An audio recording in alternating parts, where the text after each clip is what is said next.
Assalamualaikum warahmatullahi wabarakatuh. Perkenalkan, nama saya Citra Rizka, mahasiswa dari Universitas Islam Kalimantan Muhammad Arsyad Al-Banjari, kelas reguler Banjarmasin 1A, NPM 20 100 268. Di sini saya akan menjelaskan tentang manajemen konflik, mata kuliah pengantar manajemen bisnis.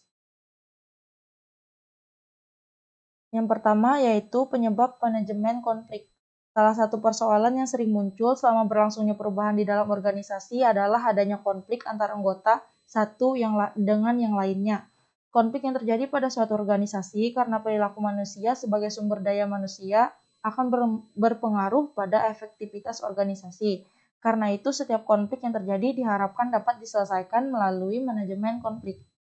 Proses terjadinya Konflik tidak terjadi secara mendadak tanpa sebab dan proses, akan tetapi melalui tahapan-tahapan tertentu. Contohnya yang pertama yaitu peristiwa sehari-hari, adanya tentangan, dan timbulnya pertentangan.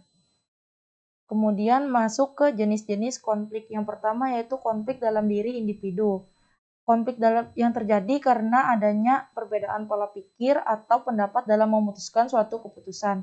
Yang kedua yaitu konflik antar individu, terjadi karena adanya perbedaan kepribadian antar masing-masing individu tersebut. Yang ketiga, konflik antar individu dan kelompok, terjadi karena adanya kegagalan dalam bersosialisasi di dalam ruang atau tempat kelompok tersebut. Yang keempat yaitu konflik antara kelompok dalam organisasi, terjadi karena adanya pembagian kelompok yang tujuannya bertentangan. Nomor 5 yaitu konflik antar organisasi, terjadi karena adanya perbedaan pendirian dan perasaan. Kemudian lanjut ke metode pengelolaan konflik.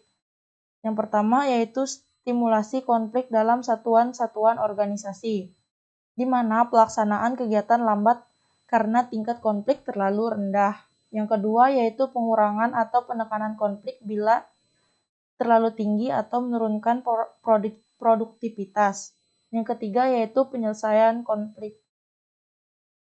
3 jenis penyelesaian konflik. Yang pertama yaitu metode konsensus. Pada metode ini, pihak-pihak yang berselisih mengadakan pertemuan untuk mencari pemasukan yang terbaik bagi masalah mereka yang menjadi sumber perselisihan.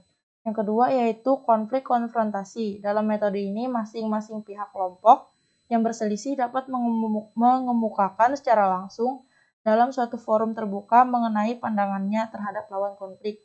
Yang ketiga yaitu metode penetapan tujuan yang lebih tinggi. Sekian yang dapat saya jelaskan.